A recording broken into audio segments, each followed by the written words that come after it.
ከአልሙኒየም የተሰራ የተሟሸ ባለሳጥን ምጣድ ዋጋው ስንት ነው ባላችሁን መሰረት በዚህ ቪዲዮ ዋጋውን ይዘላችሁ መተናል። አብራችሁን ቆዩ። ታሪኩ ኤሌክትሪክ ስራዎች ነን። ከዋጋው በፊት እስኪ ስለ እቃዎቻችን አንዳንድ ነገር እንበላችሁ። ምጣዶቻችን ሙሉ ለሙሉ ከአልሙኒየም የተሰሩ ሲሆኑ አይዝጉም፣ አይበሰብሱም። በተጨማሪም ምጣዶቻችን ተሟሽተው ስለሆነ ወደ ገበያ የምናቀርበው ከኛ ጋር ወስዳችሁ ወዲያው መጋገር የምትችሉባቸው ናቸው። ከታች ደግሞ ቦክስ ያለው ሲሆን እነዚህ ቦክሶች ከላይ የጎመን ዘር የማሰሻ ማስቀመጫ ሲኖረው ከታች ደግሞ የሊጥ ማስቀመጫ በተለምዶ የዋቃቃ ተብሎ የሚጠራውን የሚያስቀምጥ አሪፍ የሆነ ሳይዝ ያለው ቦክስ አለው።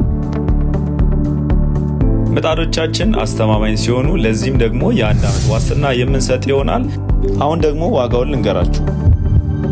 ዋጋው 10500 ሲሆን ማዘዝ የምትፈልጉ ሰዎች ኦርደር አድርጋችሁ እንዲሁም የተዘጋጁ ምጣዶች ስላሉን መታችሁ መውሰድ ትችላላችሁ። እንዲሁም ደግሞ በትራንስፖርት የምንልክላችሁ ይሆናል። ምጣዶቻችንን ማግኘት ለምትፈልጉ ሰዎች ቁጥር 1 አድራሻችን 7ኛ ከድሬ ህንፃ ዝቅ ብሎ አፍሪካ ዳቦ ቤት አጠገብ እንገኛለን። ቁጥር 2 አድራሻችን ጀሞ 1 ወደ ማርያም ቤተክርስቲያን መሄጃ ጋር ከኖላ ህንፃ አጠገብ እንገኛለን። በተጨማሪም በስልክ ቁጥሮቻችን በ0915 95 38 24 እንዲሁም በ0961 29 2404 ደውላችሁ ኦርደር ማድረግ ትችላላችሁ። ለክፍለ ሀገር እንዲሁም ለአዲስ አበባ ነጋዴዎች በትዕዛዝ ሰርተን እናስረክባለን። ታሪኩ ኤሌክትሪክ ስራዎች ነን። መልካም ቀን።